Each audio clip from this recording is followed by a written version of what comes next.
नमस्कार, मैं हूं आपके साथ पूर्वी राय और आप देख रहे हैं एमपी फर्स्ट न्यूज। नवरात्रि के अवसर पर महाराष्ट्र से श्री पंचदशनाम जूना अखाड़ा के साधु संतों का उज्जैन आगमन हुआ। उज्जैन आगमन पर साधु संतों ने छोटा पुल स्थित रामगढ़ पहुंचकर शिप्रा नदी में स्नान किया। उज्जैन आगमन पर साधु संतों ने छोटा पुल स्थित रामगढ़ पहुंचकर शिप्रा नदी में स्नान किया। इस दौरान मनोरमा भारती ने सभी साधु संतों का उज्जैन में स्वागत किया। श्री पंचदशनाम जूना अखाड़ा के श्री महंत उमेश भारती एवं राम भारती जी महाराज ने जानकारी देते हुए बताया कि जूना अखाड़े के संतों की टोली ने शिप्रा नदी में स्नान किया। मध्य प्रदेश के मुख्यमंत्री डॉक्टर मोहन यादव से इस और ध्यान देने की बात कही है। शिप्रा शुद्धिकरण के नाम पर लाखों करोड़ों रुपए खर्च किए जा रहे हैं, लेकिन फिलहाल जो शिप्रा नदी की स्थिति है वह बहुत ही दयनीय है। इंदौर सहित उज्जैन शहर के कई बड़े नाले शिप्रा नदी में मिल रहे हैं। मुख्यमंत्री के साथ ही महाराज ने सनातनी लोगों से भी अपील की है कि शिप्रा नदी में गंदगी ना डालें। उन्होंने कहा कि शिप्रा नदी हमारी मोक्षदायिनी नदी है और हमें इसकी स्वच्छता का ध्यान रखना चाहिए। इस मौके पर महाराष्ट्र से श्री पंचदशनाम जूना अखाड़ा के साधु संत बड़ी संख्या में उपस्थित थे।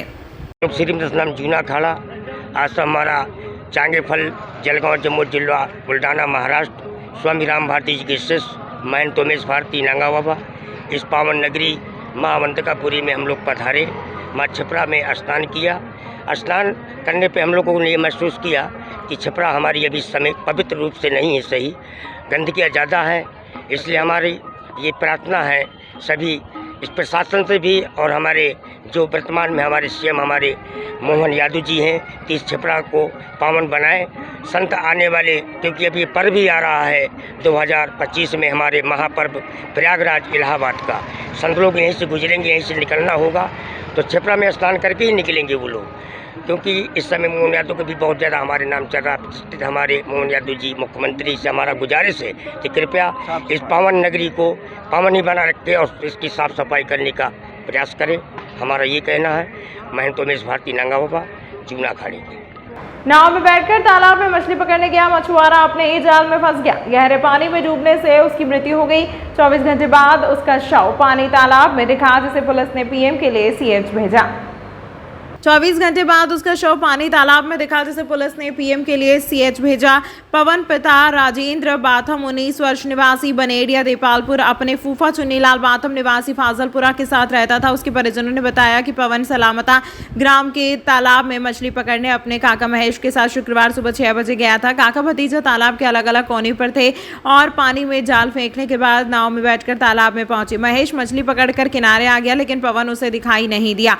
महेश ने दूसरी ओर जाकर देखा, तालाब किनारे पवन की चप्पल रखी थी। उसकी नाव नहीं दिखी तो आशंका हुई कि पवन तालाब में डूब गया। महेश ने गांव के लोगों को सूचना देकर तालाब में पवन की तलाश शुरू कराई। परिजनों ने बताया कि पवन तैरना जानता था, लेकिन तालाब में पड़े जाल में नाव फंसने के कारण संभवतः वहां गहरे पानी में डूब गया। ये मछली मारने गए थे तालाब में, मछली मारने के जाल डाली उनने। हम थोड़ी देर बाद आए, आधे घंटे बाद, तो हमको पता नहीं चला कहाँ गए हो।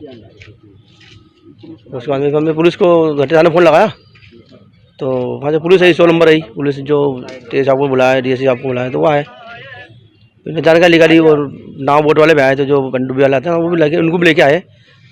तो उनने भी सुबह ढूंढा 8 बजे से, तो कम से कम 7 बज गई, 7 साढ़े 7 बज गए थे उनको भी, तो नहीं मिले वो चले गए वहाँ से। उसके बाद फिर सुबह हम सुबह तालाब को देखने गए तो 6:30 बजे सुबह मिली हमको लाश। हाँ, डूबने से मौत ना, जाल नाव डूब गई थी उनकी। कहाँ पर तालाब? सलाम था, घटिया लगता, घटिया नहीं लगता। मौजूद क्या नाम है? पवन बाथम। क्या उम्र होगी? उम्र 19 साल। कहाँ का निवासी? बनेड़िया निवासी। आपका नाम? चुन्नीलाल बाथम। कौन आप उनके? उनका पापा जी हो। थाना कौन सा लग रहा है? थाना घटिया। नवरात्रि के शुरू होते ही मंदिरों में हवन पूजन किए जा रहे हैं। उज्जैन के बगलामुखी धाम में पीठाधीश्वर रामनाथ महाराज के द्वारा 9 दिनों तक विश्व कल्याण और सुख समृद्धि की कामना के लिए आहुतियां दी जाएंगी।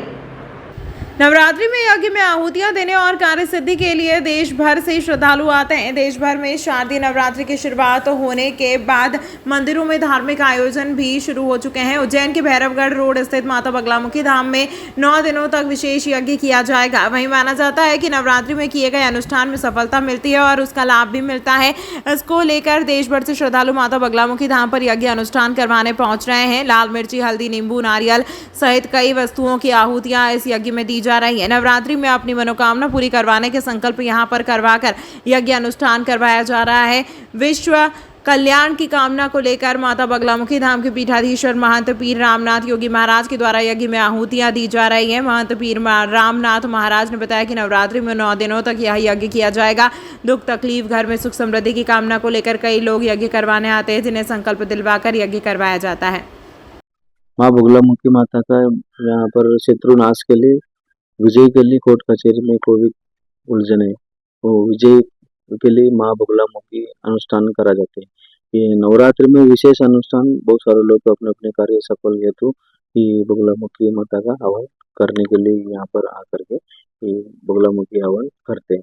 ये हवन में आहुति इस प्रकार से दिया जाता है, लाल मिर्ची है, सरसों है, हल्दी है, अन्य जड़ी बूटी द्वारा ये हवन बगलामुखी प्रसन्न करने के लिए आहुति से हवन करके माता को प्रसन्न करके अपने कार्य हेतु पूजन कराते हैं।